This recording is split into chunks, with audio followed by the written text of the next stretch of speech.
Globally, a woman earns up to 18% less than her male counterparts. And although South Africa is ranked 34 out of 135 countries surveyed in the latest wave gender gap report, there is plenty of room for improvement.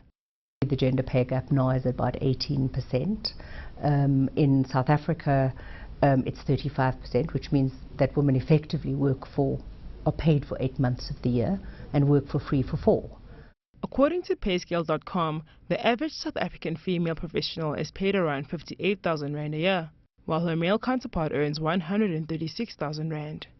Pre-2008, the gap was actually closing, and that was because of a very big demand for skills and very fast acceleration of women through the workplace simply because of the shortage of skills.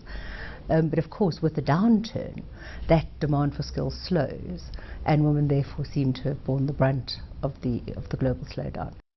Anita Bosch, associate professor at the University of Johannesburg, says there's limited information available on the gender pay gap.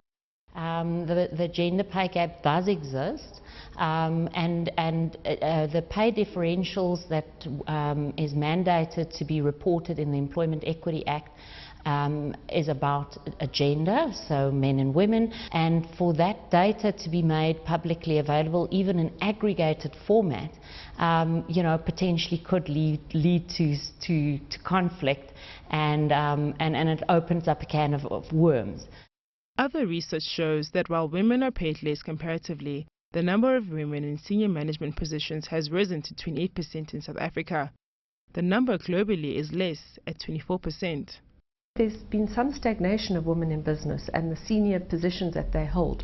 The trends over the last couple of years are showing that women in senior positions are sitting between 25 and 28%, and that has fluctuated up and down over the last 4 or 5 years, but hasn't moved very much, which is of concern to us. Government policies have been put in place to encourage gender equality, but it's the implementation that is proving more difficult. The one thing that always comes to bear is that old boys club. If you look at a lot of the senior positions are held by men that come from the private schools, and there's a club. It's not what you know, it's who you know, and how you get promoted to those positions. And there are various circles within government, within business, and if you don't know the people in those circles, then it's going to be very difficult for you to get into the circle to start with. And I think that plays a very significant role. Companies have, a real financial issue in making up those gaps. And how do you say for a period of time that men should not get any increases until women have caught up? The root of the gender pay gap problem seems to be a historical notion. In general, that the assumption with men would be that they are the breadwinners, and so therefore breadwinners should be getting more because they are supporting a family.